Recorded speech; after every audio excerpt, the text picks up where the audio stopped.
नमस्कार, मैं डॉक्टर रितु सिंह आपका अपने चैनल अर्थात में स्वागत करती हूँ।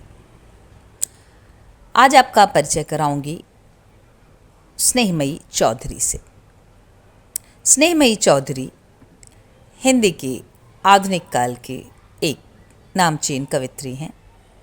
आपका जन्म 9 मई 1935 को उत्तर प्रदेश के उन्नाव जिले के मौरावा गांव में हुआ था।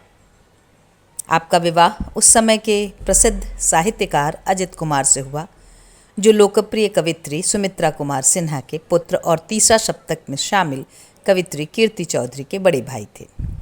साहित्यिक परिवार में विवाह से आप भी रचनात्मकता की ओर उन्मुख हुई। आप पेशे से कॉलेज की प्राध्यापिका रहीं और समादृत कवयित्री भी। आपकी कविताओं में रोजमर्रा के जीवन के स्वर और अभिव्यक्तियाँ सुनाई देती हैं। स्त्री विमर्श के आरंभिक मुखरता की पड़ताल यहाँ की गई है, जहाँ स्त्रियों की पारिवारिक सामाजिक दशा को लेकर यदि खुला प्रतिरोध नहीं तो लोक लज्जा में दुख ओढ़ने वाली नरमी भी नहीं है। आपकी प्रमुख रचनाओं में एकाकी दोनों काव्य संग्रह, पूरा गलत पाठ, हड़कंप, अपने खिलाफ, चौतरफा लड़ाई प्रमुख हैं। आपकी मृत्यु 29 जुलाई 2017 को होती है। आपकी रचनाओं को पढ़ते हुए स्त्री जीवन की विविधता और उसके भीतर चल रहे उथल पुथल से हमारा परिचय होता है। आज हम उनकी जिस कविता की व्याख्या करेंगे पहले पाठ करते हुए, उसका शीर्षक है पहचान। पहचान वह क्रांति का जामान नहीं पहनेगी, न विद्रोह की आग में ही जलेगी, न किसी को तोड़कर फेंकेगी, न स्वयं को टूटने देगी। फिर वह क्या करेगी? न वह जलता हुआ अंगार बनेगी, न बुझती हुई राख। न पक्षी की तरह उड़ने की कामना करेगी, न शुतुरमुर्ग की तरह एक कोने की तलाश। न खड़ी रहेगी, न भागेगी, न संघर्षों का आह्वान करेगी, न ठुकराएगी, क्योंकि यह सब वह नहीं कर सकती। उसे अपनी शक्ति और सीमा दोनों की पहचान है। वह एक जीवन जिएगी जो सुबह की तरह ताज़ा होगा, लेकिन उसका समय तो बीत गया। फिर दोपहर के सूरज की तरह चमकेगी, वह भी तो ढल गया। इस कविता में आधुनिक स्त्री की सशक्त व्यक्तित्व की अभिव्यक्ति मिलती है। स्नेहमयी चौधरी की कविता में स्त्री तमाम प्रश्नों से घिरी है, जिसका उत्तर तलाशना आसान नहीं है। उत्तर पता होते हुए भी कई कारणों से उन पर चर्चा करना विवादास्पद बना देता है। स्त्री विमर्श के विविध आंदोलनों के बीच भारतीय स्त्री का संघर्ष भी कमतर नहीं है। वैश्विक स्तर पर चल रहे आंदोलनों से पृथक वह बिना शोर मचाए धीरे धीरे अपनी जगह बनाने को उद्यत है। स्नेहमयी चौधरी की कविता पहचान स्त्री की स्थायी पहचान की तलाश में है। वह पहचान जो उसकी प्रकृति और मानसिकता के अनुरूप हो। आधुनिक बनने के चक्कर में वह किसी अनावश्यक उथल पुथल का समर्थक नहीं करती। वह भली भांति जानती है कि समाज के ताने बाने में स्त्री की महती भूमिका है। परंपरा का यथावत समर्थन नहीं करते हुए भी वे आमूल चूल विद्रोही भाव का समर्थन भी नहीं करती, क्योंकि समाज को तोड़कर स्त्री को क्या मिलता है? कई बार समाज तोड़ने के पहले स्त्री को स्वयं टूटना पड़ता है। अपनी पहचान बनाने के लिए स्त्री को इसी समाज में रहते हुए अपनी जगह बनानी होगी। अचानक कुछ भी घटित नहीं होता। हर परिवर्तन अपेक्षित समय की मांग करता है। कवित्री एक समावेशी और संतुलित जीवन शैली का समर्थन करती हैं। यह दृष्टि नहीं कि शोषित होना स्वीकारती है और न ही शोषण करना स्वीकारती है। कहने का तात्पर्य है कि स्नेहमयी चौधरी की कविता में जो स्त्री है, वह अपने स्त्रीत्व को बचाए रखते हुए अपने अधिकार और अपने हक की बात करती है। पहचान शीर्षक से लिखी इस कविता में कवित्री बेहद आत्मविश्वास के साथ आधुनिक भारतीय स्त्री के स्व अर्थात अस्मिता या पहचान को अभिव्यक्त करती हैं।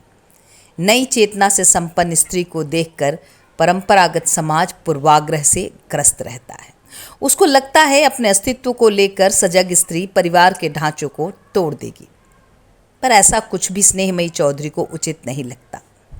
वह कहती हैं, वह क्रांति का जामा नहीं पहनेगी, न विद्रोह की आग में ही जलेगी, न किसी को तोड़कर फेंकेगी, न स्वयं को टूटने देगी। तो प्रश्न उठता है, फिर वह क्या करेगी? वह कहती हैं कि यह आज की स्त्री है, न वह क्रांति का जामा पहनेगी, न विद्रोह की आग में जलेगी। परंपरा से शोषित होने पर भी वह किसी को तोड़कर फेंकेगी नहीं। पर इसका अर्थ यह कदापि न समझा जाए कि वह चली आती पितृसत्ता के दबाव को सहेगी, बल्कि वह अपने अस्तित्व को टूटने नहीं देगी। शायद समय के साथ उसके सामने दो ही रास्ते रखे गए थे कि परंपरा के प्रति विद्रोह करे या चुपचाप सर नीचे करके परंपरा को स्वीकार करके दमित होती रहे। परंतु स्नेहमयी चौधरी एक संतुलन की बात करती है। वो कहती हैं वो ऐसा नहीं करेगी। कविता में यह सवाल उभरता है कि वह अब क्या करेगी। दो विपरीत विकल्प की बात करते हुए स्नेहमयी चौधरी कहती हैं कि न वह जलता हुआ अंगार बनेगी, न बुझती हुई राख। तात्पर्य है कि वह सब कुछ जलाकर राख बनाने के लिए उद्यत नहीं होगी और न ही चुपचाप सब कुछ बर्दाश्त करके राख की तरह निरर्थक बनी रहेगी। वो अपने भीतर की आग का रचनात्मक उपयोग के रास्ते तलाश करेगी। वह न पक्षी की तरह उड़ने की कामना करेगी और न ही शुतुरमुर्ग की तरह संकट को आते हुए देखकर किसी कोने को तलाश करके सिर छिपाकर बैठी रहेगी। स्पष्ट है, दो पक्षियों का उदाहरण देकर उन्होंने दो अतिवादी स्थितियों का निषेध किया है। वह न समस्या को देखकर ठिठक कर खड़ी रहेगी, न भयभीत होकर मैदान छोड़कर भागेगी। वह जीवन को सहजता से जीना चाहती है, इसलिए अकारण न संघर्षों का आह्वान करेगी और उसके सामने आ जाने पर उसे ठुकराएगी भी नहीं, उससे भागेगी भी नहीं, बल्कि उसका सामना करेगी। क्योंकि यह सब वह नहीं कर सकती। नहीं, वह इनमें से किसी भी विकल्प को उचित नहीं मानती है। अतिवादी स्थितियों का परिणाम कभी भी अच्छा नहीं होता है। समाज स्त्री के सामने ऐसे प्रश्न खड़ा करता है मानो उसे या तो दमन करना है या दमित होना है, लेकिन इन दोनों प्रश्नों में से स्नेहमयी चौधरी किसी का भी स्वीकार नहीं करती हैं। उसे अपनी शक्ति और सीमा दोनों की पहचान है। स्त्री सशक्तिकरण का तात्पर्य यह नहीं होता कि वह किसी और को की शक्ति का दमन करे या किसी और को प्रताड़ित करे, बल्कि वह कहती हैं कि उसे अपनी शक्ति की भी पहचान है और अपनी सीमा की भी पहचान है। यह जरूरी है कि जब आप अपने कर्तव्य की, अपने अधिकार की बात करें तो आपको अपने कर्तव्य का भी ध्यान होना चाहिए।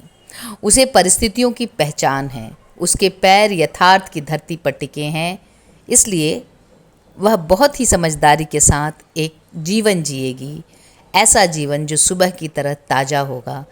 लेकिन अगर ऐसा नहीं भी हुआ तो उसकी परवाह नहीं, वो समय के परिवर्तन को भी जानती है। अगर समय बीत गया तो फिर दोपहर के सूरज की तरह चमकेगी, और यदि वह भी ढल गया तो उसे कोई परवाह नहीं, शाम और रात में भी वह प्रकाशित होना जानती है। स्त्री प्रकृति की एक ऐसी कृति है जो जीवन को रचना ही नहीं करती, उसका पोषण भी करती है, उसको एक सुरक्षित भविष्य भी देती है। इसलिए वह विध्वंस की नहीं बल्कि रचनात्मकता की प्रतीक है।